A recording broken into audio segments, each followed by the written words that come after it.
대선 이슈 때문에 잠시 올랐다가 또 확 꺾입니다. 이게 시장을 그래서 제가 볼 때는 직시하셔라라고 좀 권고사항을 말씀드리고 시장 상황이 이렇다. 우리 시청자분들께서는 그 발표 내용을 잘 보시면 시장이 보입니다. 전세 가격이 이렇게 하락하고 있다는 것은 매매 가격이 하락하는 전조 현상이다. 오늘 모신 분은 연세대 정경대학원 한문도 교수님입니다. 안녕하세요. 네, 안녕하세요. 네, 지금 이제 지방선거도 끝났고요. 네. 이제 본격적으로 부동산 우리 집값 시세가 어떻게 되는가. 네. 우리 한 교수님은 이제 지난번 여러 차례 나오셔서 하락세로 갈 것이다. 예, 그 예. 완만한 그 뭐라 그럴까 기울기가 어느 정도의 문제지 네, 맞습니다. 갈 것이다 이렇게 말씀하셨는데 일단 현재 돌아가는 상황이 어떤 건지 왜냐하면 뉴스에서 심심치 않게 집값이 하락하고 있다는 얘기가 좀 들리긴 하더라고요. 예, 신고가도 나오고 있고 좀 혼돈스러우실 텐데 일단 제가 그림을 하나 보여드리면 이제 원래 뭐 그림이 제일 빠르잖아요. 그렇죠. 그림을 이렇게 데이터가. 준비해 왔습니다. 우리 저 시청자분들 위해서 보시는 바와 같이 이게 작년 5월부터 지금 올해 한 1년 사이입니다. 그리고 이 각 구별이거든요. 여기 보시면 이제 중랑구만 이렇게 많이 올랐는데 이유는 뭐냐면 중랑구에 이제 중저가 아파트 이게 좀 소화가 많이 돼가지고 좀 많이 올라갔습니다. 그래서 나머지 6억, 7억 넘어가기 시작하면 금리가 올라가다 보니까 부담되는지 전체적인 흐름은 이래요. 그래서 여러분들이 시장을 노원구도 지금 보면 완전히 꺾였습니다. 잠시 올랐다가 그 오세훈 시장하고 대선 이슈 때문에 잠시 올랐다가 또 확 꺾입니다. 그래서 여러분들이 좀 주의해야 될 타임이라 좀 말씀드리고 미국 금리 인상이 또 6월 15일인가 16일 하지 않습니까? 그렇죠. 그거 계산해 보시면 그때 충격도 어떻게 받아들인지 시장이 그래서 제가 볼 때 좀 보수적으로 대처하시는 게 좋을 것 같고요. 이 서울 아파트 총 거래량을 보면은 이제 그림이 완연합니다. 이제 확연하게 나타나잖아요. 5월은 지금 현재 1,100개거든요. 6월 2일인데 그러면 한 25일 더 이제 거래량이 추가가 된다고 하면 2,000은 좀 넘을 수 있을 것 같아요. 이게 1,729는 4월이거든요. 그럼 이 흐름 자체가 제가 말씀드린 대로 작년 9월 이후부터 2,000대부터 1,000대에서 계속 헤매고 있어요. 그러니까 1,000대는 저번에도 말씀드렸지만 IMF 때하고 글로벌 금융위기 그때뿐이었거든요. 아 그래요? 그리고 저 정부에서 강력한 대책 냈을 때 한 두세 달 정도. 그러니까 이거는 지금 큰 위기가 없는 상태고 미국의 금리 인상밖에 없잖아요, 사실. 코로나를 넘겼고. 그래서 이런 부분이 시장이 이제 케인즈가 이런 말을 했어요. 이 평균적인 사람들의 기대 이론이 귀결되는 것이 결국은 경제 상황이 된다 그랬어요. 근데 그걸 우리가 유추해 보면 거래량으로 귀결되는 거죠. 그러니까 평균적으로 대부분의 사람들의 의견이나 생각이 이쪽 방향으로 가고 있다라고 유추해도 우리가 좀 무방하다 좀 말씀드리고 싶고 경기도도 마찬가지입니다. 경기도도 좀 뉴스에서 많이 보셔서 몇 억씩 떨어진다고 말씀드렸을 텐데 인도원 같은데 특히 조심하실 게 인도권이 진짜 뉴스에 좀 대표적으로 사례로 나오던데요. 인도원뿐이 아니라 사실 다른 데도 다 2, 3억씩 빠졌는데요. 주로 이제 인도원은 4억까지 빠져가지고 10억 가던 게 4억이 빠지니까 너무 차이가 크잖아요. 많이 빠졌네요. 그러니까 30% 빠진 거거든요. 중요한 건 몇 달 사이에. 네, 한 3, 4개월 사이죠. 그럼에도 불구하고 거래가 안 된다는 거죠. 이걸 내놔도 이렇게. 그러니까 심각한 거죠. 사실 이렇게 보면. 그러면 이게 역으로 생각하면 서울에서 집을 사기 어려웠던 분들이 그럼 일로 넘어갈 수 있는 여유가 대체품이 생기는 그렇죠. 갭이 생기잖아요. 네. 그러니까 서울은 또 약세를 보일 거고 그럼에도 아시는 바와 같이 다주택자 양도세 중과유예가 시행돼 가지고 매물이 그동안도 계속 늘었지만 또 이제 더 늘었잖아요. 막 한 달 보름 한 달 사이에 한 달도 안 되죠. 한 보름 그렇죠. 정도 사이에 한 5, 6천 개가 매물 들었어요. 서울 아파트가. 그래서 지금 6만 매물 보시면 요거 흐름이 좀 이렇고요. 요거도 유추하게 말씀드릴게요. 전월세 매물을 보시면 이게 5월 15일 끄는 건데요. 전세 월세가 한 4, 5천 개씩 받습니다. 각각. 그래서 전세 서울 아파트 물량이 현재 한 2만 2천에서 5천 대고요. 많을 때 3만까지 갔었거든요. 그리고 월세는 이제 2만 2천 가던 게 15,000대로 떨어졌어요. 그러면 갑자기 전세 월세가 많이 늘었는데 가격은 또 안 올랐거든요. 이게 좀 되게 아이러니하죠. 그런데 이제 이게 다 그럼 전월세로 매물이 빠졌나 봤더니 이게 아파트 매매 물량이에요. 보시면 날짜가 이게 5월 15일이잖아요. 요 사이에서 불과 한 6천 개가 된 거예요. 아 그러네요. 엄청나기 때문에 중요한 건 그전에도 계속 늘었잖아요. 10일 사이에. 네, 여기 작년 가을부터 하여간 매물이 계속 늘었는데 거래량 아까 말씀 올린 대로 1,000대잖아요. 그럼 여기 숫자가 다 5만 이렇잖아요. 6만 개인데 2천 개가 거래가 되면 6만 1,000인데 5월 29일자로 제가 알기로는 6만 1,800개거든요. 그럼 1,800개 거래되면 6만 개는 거래가 안 된 거잖아요. 그럼 시장은 우리가 수요 공급 이론에서 보시는 바와 같이 좀 이거 시장이 좀 이상하다라는 거 판단하는 것이 더 나을 것 같고 경기도도 이렇게 들었습니다. 갑자기 들어가지고 여기 뭐 6만에서 지금 12만 2배가 늘었습니다. 아, 그러네요. 작년 가을부터. 그러니까 이제 집을 가지고 있는 분들도 미래에 대해서 아까 말씀드린 평균적 기대가 내려갈 것 같으니까 내놓겠죠. 올라가면 그렇죠. 내놓겠나요? 그러니까 거기다가 살 사람은 안 사는 쪽으로 가고 내는 사람이 더 조금 더 많아지니까 내려갈 텐데. 이게 이제 뭐 점점 생각. 이제 이게 저 심화되고 있다라고 보시는 게 더 정확할 것 같습니다. 제가 볼 때. 그래서 전월세 매물도 경기도는 더 늘어나고 있습니다. 그러니까 아이러니한 건 이 집이 다 어디서 나올 거야 갑자기. 좀 이상하지 않습니까? 이게 다 아파트거든요, 이거는. 아, 그래요? 네, 경기도도 그래서 지금 약세입니다, 다. 그래서 요거까지 좀 길지만 제가 조금 더 말씀 올리면, 요건 왜 보여드렸냐면, 나중에 시청자분들 돌려보실 때, 이 착공 물량이 많습니다. 그러니까 둔촌지공이 이제 집이 이렇게 물려 있는데도 지금 새로 짓는 것들이 이렇게. 네, 짓고 있는 거 여기 보시면 우리가 볼 거는 20년, 21년치겠죠. 왜냐하면 이게 올해, 내년, 후년에 다 입주할 물량이니까 서울은 파란색이고 인천은 진한 거예요. 근데 인천이 보면 38,000, 33,000이잖아요. 이게 인천의 평소 물량의 2배가 넘습니다. 그러니까 앞으로 2, 3년은 인천은 완전 약세예요. 그래서 조심하시라고 말씀드리고 서울도 언론에서는 뭐 물량이 없다 그러는데 보시는 바와 같이 꽤 있습니다. 꽤 있기 때문에 이게 이제 임대 아파트도 포함되고 뭐 이런 것도 있어요. 그래서 전부 100% 언론을 믿지 마시라고 말씀드리고 재건축 호재 단지를 보시면 뉴스에서 많이 보셨을 거예요. 네.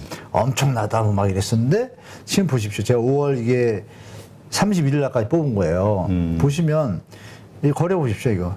이 전체 단지가 4만 5천 세대거든요. 네. 그러면 상식적으로 한 200개는 거래돼야 정상적인 시장이에요. 150개에서. 근데 지금 10개가 안 되잖아요, 매달. 그 얘기는 집주인들이 내놓지 않기 때문이 아니다. 전혀 아닙니다.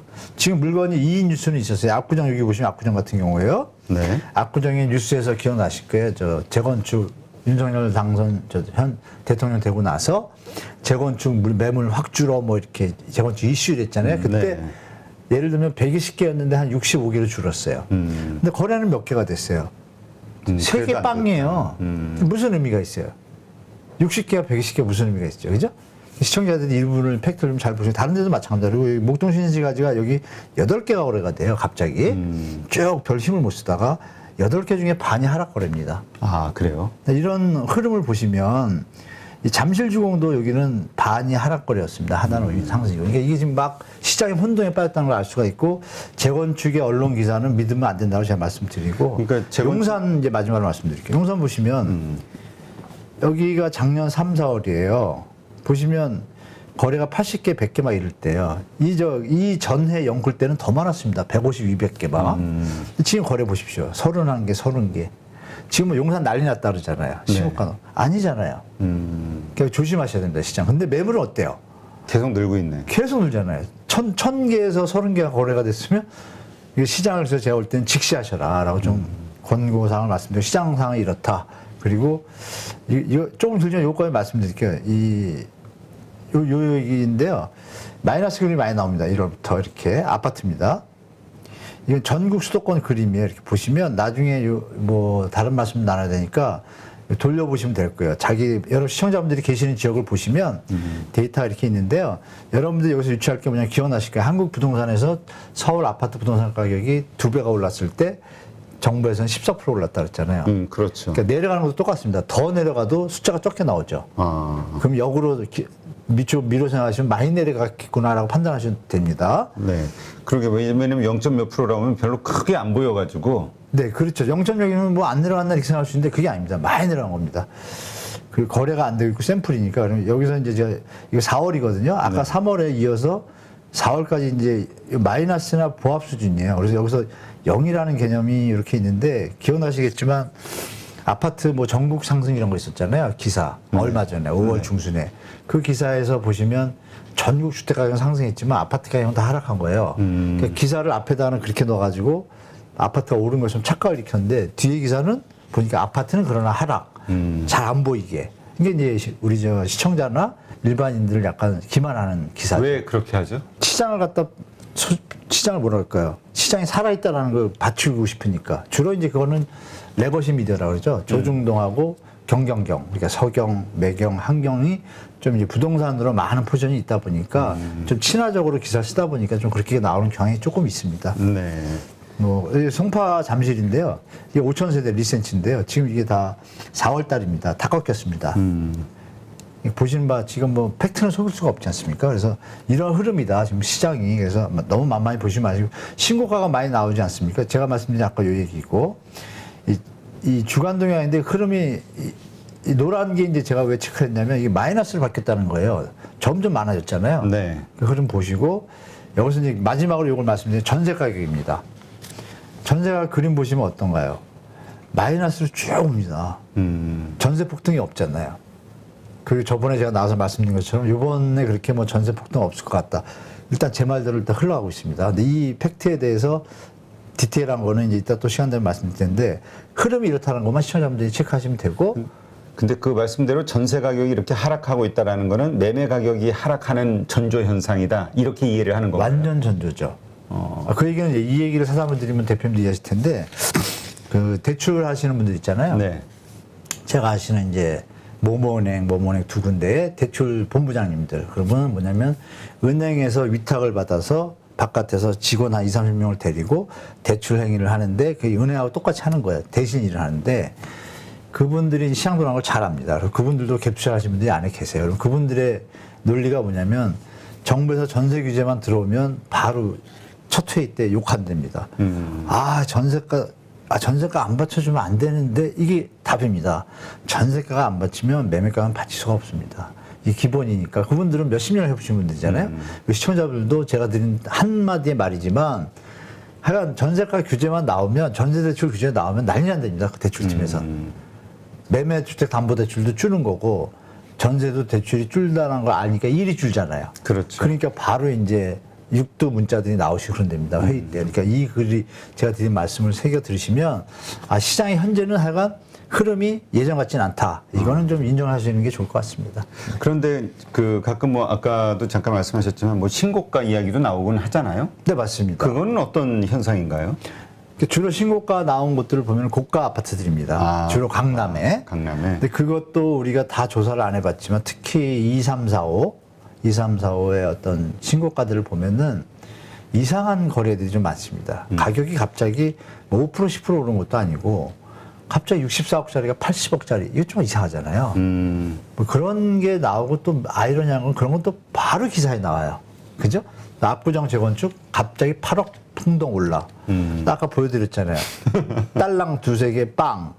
나머지 70개는 손가락 빨고 있는데 이게 뭐 이상하잖아요. 거래가 안 되고 있다는 거니까. 근데 거래가 안 되잖아요. 거기 그렇게 8억 올랐으면 2, 3억 싸게 팔면 막 사야 되잖아요. 안 사잖아요. 그러니까 이런 걸 우리 시청자분들이 같이 보셔라. 그래서 특히 요즘 들어서 제가 볼 때 그 약간 시장 친화적인 언론들에서 그 작업을 많이 하는데 시장이 안 먹히는 거예요. 지금 보니까. 부동산이 그러니까 부동산 하락세를 좀 막아보려고 노력은 하나. 실제로 신고가는 존재할 수 있어요. 있는데 그것이 이제 거래 기간이 60일이잖아요. 그것도 체킹이 안 됐고. 근데 그 물량이 적은데 그건 기사가 다 나와요. 네. 그런데 하락된 거래는 기사가 잘 안 나오는 경향이 있죠. 그래서 시청자나 우리 일반 시민들을 좀 좋게 얘기하면은 잠깐 혼돈스럽게 하는 거고 나쁘게 하면 기만하고 우롱하는 기사들이 나오죠. 그래서 그런 부분을 기자분들이 조금만 좀 팩트에 맞춰서 써주시면 우리 국가 경제를 위해서 또 우리 시청자분들을 위해서 국민들을 위해서 도움이 되지 않을까 좀 부탁드려 봅니다. 기자분들한테. 네. 그 마용성 해가지고 가장 뭐 핫했었잖아요. 작년. 네, 핫했었죠. 네, 핫했었죠. 네, 네. 그게 참 오래 갈 거라고 생각했는데 그래서 그때도 보통 이제 전문가분들 나오시면은 이게 긍정적으로 보시는 분들은 앞으로 산다면 거기서 사. 뭐 이런 얘기를 많이 했는데 그러지 지금은 좀 상황이 바뀌었나 봐요. 네, 거기도 지금 성동은 좀 꺾였고 거기도 꺾였고 용산은 이제 이슈가 있어서 용산으로 좀 버티고 있고 버티고 있는데 이제 용산도 폭이 좀 줄기 시작했고 아까 거래 보셨잖아요. 네. 거래 물건은 1000개인데 그게 얼마나 버틸까요? 그러니까 지금 이게 뭐냐면 언론에서 받쳐주고 신고가 한두 개 나오니까 주인들께서 시장 상황이 정확히 파악이 안 되는 거예요. 그러니까 싸게 안 내놓으려는. 네, 버티고 계시니까 이게 이런 거지. 근데 이런 팩트를 만약 보신 분이라면 체크하셔. 만약 레버리지가 부담되시는 분들은 바로 조금 싸게 파시겠죠. 남는 거. 양도세 준 거 유예잖아요. 그렇죠. 그게 현명한 거 아닌가요? 자, 그런 시장이 이제 올 것 같다라는 게 제 생각입니다. 그 이전에 네. 우리 한 교수님이 생각하셨던 게 이제 그 하락에 대한 그 생각, 네. 그 예상 이게 얼마였었죠? 외부 충격이 없을 경우에 5에서 많으면 10% 올해. 올해. 근데 5% 선이라고 전 적정하다고 봤고, 왜냐하면 기존의 그 상승의 흐름이 이어지는 게 있기 때문에. 근데 이제 그게 꺾이는 이유는 뭐냐면 그 상승의 흐름이 가다 보면은 어느 시점에서 논리를 잃을 때가 나오잖아요. 지금처럼 계속 이게 이어질 때. 폭등도 없고, 폭등해봤자 반등으로 끝이고, 반등에 딱 그쳤다는 얘기는 뭐예요? 아! 이게 이제 정리가 되는구나라고 역효과가 나겠죠. 역풍이 불겠죠. 이거 봐라. 이게 다 약간 조정 들어가는 거 확실하네라고 역으로 되면 시장이 급격하게 죽겠죠. 그러면 10% 가고, 그 와중에 이제 미국이 저는 개인적으로 빅스텝을 너무 많이 밟아가지고 걱정해요, 저는. 왜냐하면 지금 앞으로 0.5 두 번 더 밟는다. 0.75도 나오니까, 이거 제 현장을 들여다보니까 지금 영끌 하셔야 힘든 분들은 많이 힘들거든요. 그 금리가 올인해가- 올라가니까. 네, 영끌 할 때 보니까 뭐 15억짜리면 거의 10억 땡긴 분들이 많더라고요. 신용까지 다 끌어다, 마통까지 끊어다가. 그분들이 지금 힘들어요, 많이. 그래서, 야, 이게 만약에 빅스텝이 진짜 간다면 그분들이 못 견딜 거야, 아마. 못 견디고 이제 경매 물건 나온다는 뉴스 나오기 시작하면 이건 분위기 확 바뀌잖아요. 그렇죠.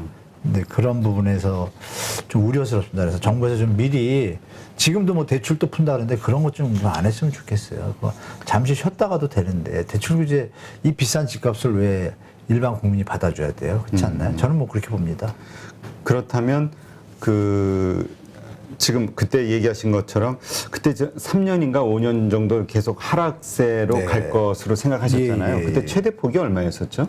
40이요. 40%. 네. 근데 이제 그것이 그러니까 서서히 빠지는 게 가장 좋은 모습이다. 빠지긴 그러니까 외부 빠지더라도. 충격이 없으면 저희는 40까지는 안 갈 것 같아요. 한 지역별로 다 다르겠죠. 다른데 이제 경기도가 좀 3, 40은 가볍게 빠질 것 같고 이미 뭐 안양 30% 빠졌잖아요. 벌써 1년도 안 됐는데. 그렇게 그러니까 빠지면 또 그러네요.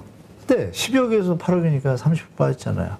그러니까 거기 만약에 충격이 있으면 바로 40대 가는 건 바르고 서울은 이제 지금 어떤 희소성이나 대기 수요가 많다 보니까 잘 유지가 되고 있지만 지금 조짐들이 나오잖아요. 강북권 이미 꺾였고 완전히 꺾였고 근데 강남도 지금 이제 추세가 매물은 늘어나고 매수는 주는 형태가 이어지고 있는데 요새 신정부 되고 요번에 지방선거 있잖아요. 네. 지방선거에서 다수석을 차지했기 때문에 동력은 받았어요. 받았는데 제가 알기로 DSR을 이번에 안 풀었잖아요. 안 푼 이유가 경제 상황을 보고를 받고 보니 이거 대출 규제 잘못 풀었다가 진짜 헤어날 수 없는 곳으로 갈 수 있다는 판단이 든 거예요. 제가 볼 때 인수위도. 인수위가 아니죠. 신정부도.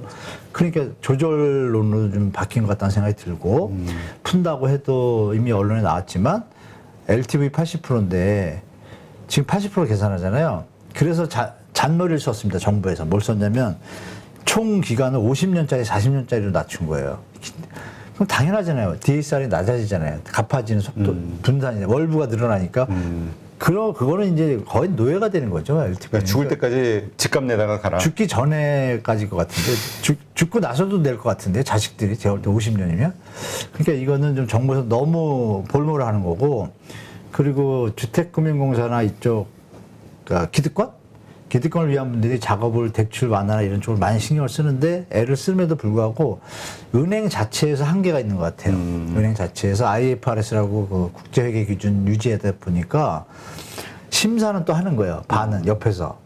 그러니까 이런 말들 은행장 회의에서 이런 말이 나왔어요. 저번 달에 우리가 무슨 정부 포퓰리즘을 전부 따라갈 수는 없는 거고 이런 얘기가 나왔습니다. 그러니까 이런 부분도 우리 시청자분들이 잘 보셔서 그리고 향후에 어떤 위기가 오면 은행들이 국민들 신경 안 씁니다. 바로바로 돈 빼고 경매 붙입니다. 그래서 그렇죠. 조심하시기 좀 바란다를 말씀드리겠습니다. 그러니까 지금 이런 상황에서는 뭐 새로 뭐 거주 목적으로라 하더라도 구태여 이렇게 서둘러서 집을 살 이유는 없다. 당연하죠. 이렇게 봐야 되겠고. 조금 가을까지는 보시는 게 좋지 않을까요? 빅스텝 나오고 나면 더 오를 유동력이 없잖아요, 사실. 내려갈 여지는 많으니까. 그러면 거기다 또 사전청약 물량이 나오지 않습니까? 그러니까 여러분들이 보실 게 뭐냐면 신정부가 지금 부동산 정책에 대해서 오락가락 하다가 초반에 그죠? 뭐 풀어줬다 안 풀어준다 임대차법 폐지한다 안 한다 이렇게 여러 가지 얘기가 나오다가 정리를 못하고 원희룡 국토부 장관이 100일 안에 하겠다 그랬잖아요. 네. 그게 무슨 얘기냐면 지방선거 보고 하겠다는 얘기입니다. 제 생각에는 해석할 때 지방선거가 이 정부를 못 믿어가지고 민주당에 다수당을 줬으면은 대책을 함부로 못 냈겠죠. 푸는 거를. 그러나 지금은 동력을 받았어요.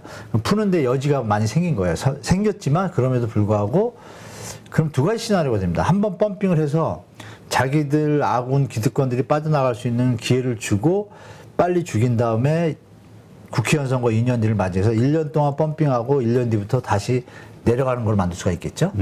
그럼 고기가 힘든 시간이 될 수 있는데 그걸 과연 지금 현재 시장에서 받아들일 수 있는 수준이냐 볼 때 제가 볼 때 감당하기 힘든 수준인 거예요. 펌핑이 돼도 다주택자들이나 언론사에는 막 하겠지만 또 이제 정보가 약하시거나 좀 마음이 조급하신 분들은 붙겠지만 상식적으로 수요자가 아까도 말씀드린 평균적으로 합리적인 방향이 있잖아요. 근데 지금 나타나고 있는데 펌핑을 했는데 만약에 그 수치가 3, 4천 개도 못 따라온다. 만약에. 그럼 제가 아까 말씀드린 대로 가을이 지났는데 3, 4천 개에서 보는데 물론 이제 펌핑 막 하겠지만 겨울 되면 또 비수기가 되잖아요. 근데 빅스텝 팍 터졌어요. 그러면 그게 만약에 2천 대로 딱 간다. 그럼 이건 시장은 완전히 죽겠죠. 역으로. 그래서 정부도 함부로 펌핑을 못 하고 부드럽게 가고 연착륙하는 게 최고고 국민을 위해서 그냥 주택 공급 계획 그거 확실히 발표하고 그걸 고민 중일 거예요. 그래서 우리 시청자분들께서는 그 발표 내용을 잘 보시면 시장이 보입니다. 잠시 펌핑하고 뭐 기회를 주는구나. 이런 거를 좀 판단하시는 거를 시나리오를 한 두세 개 가지시면 그거 나오고 나서 미국 빅스텝 금리 인상 딱 보고 나서 시장을 보시면 판단이 되실 거예요. 그거 보시고 집사도 늦지 않으시다라고 말씀드립니다. 그 판단이 된다는 그 말의 속뜻은 하락세를 완전히 체감하게 될 것이다. 이렇게 저는 여기서 더 상승할 수 있는 여력은 암만 계산해도 안 나오더라고요. 네. 알겠습니다. 제 생각입니다. 네네. 우리 한문도 교수님의 네네. 네, 생각이시고요. 네. 네. 이거는 한번 참고하시고 참고죠, 뭐 예. 동의하시는 분이나 그렇지 않은 분들을 역시 팩트 체크만 잘 해보시면 되는 거니까. 그렇죠. 예. 네. 또 상승론자분들 얘기도 참고하시고. 예. 알겠습니다. 누구나 1시간 안에 200개 종목에서 좋은 종목을 고를 수 있는 그런 능력을 배양할 수 있도록 제가 도와드리려고 그렇게 하고 있습니다.